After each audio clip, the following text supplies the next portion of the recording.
Le débat est relancé à Washington. Faut-il faire marche arrière, revenir sur la décision de l'administration Biden de désinscrire les Houthis de la liste des organisations terroristes? C'était un legs de l'administration Trump. Biden, à la Maison-Blanche, avait voulu envoyer un message fort aux rebelles yéménites. Ceux-ci ne l'ont pas entendu. Outre les frappes continuelles contre l'Arabie saoudite, la seconde attaque contre les Émirats arabes unis pose vraiment question. Une attaque qui a eu lieu hier, tôt le matin, à 4h10, selon le ministère émirati de la Défense.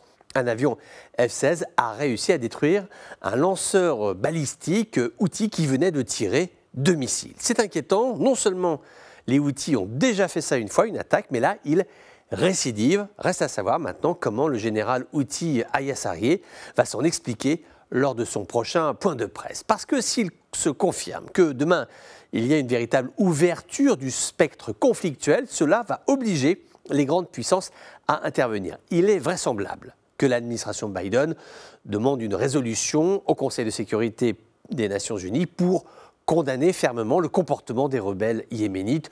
A priori, la Russie et la Chine ne devraient pas s'y opposer compte tenu de leurs bonnes relations avec les pays du Golfe. En revanche, ce qui pourrait se révéler plus sensible, plus délicat, ce serait le lancement d'un programme de soutien aux mécanismes d'alerte émiratis, aux renseignements que l'on dit être précoce, même si les Émirats sont excellemment bien équipés et formés. Dans ce genre de situation, tout ce qui concourt à la prévention du risque de frappe est le bienvenu. Le point de bascule pourrait être donc la réplique que les forces militaires émiraties sont en droit maintenant d'invoquer. Décision complexe à prendre. Cela signifierait accroître son implication au Yémen auprès de la brigade dite des géants qui représente une force d'environ 10 000 hommes. En fait, la question qui se pose est celle de l'escalade. Quand l'administration américaine se demande s'il faut, oui ou non, réinscrire les Houthis sur la liste noire des organisations terroristes, c'est ça.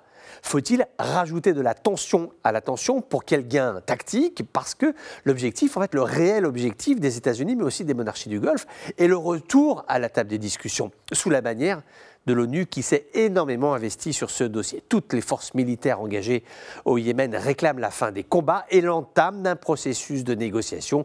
Durant trop longtemps, les Houthis ont joué la carte du pire, estimant qu'une victoire militaire les affranchirait de tout processus politique. Or, le pire, c'est justement ce à quoi ils exposent toute la région aujourd'hui.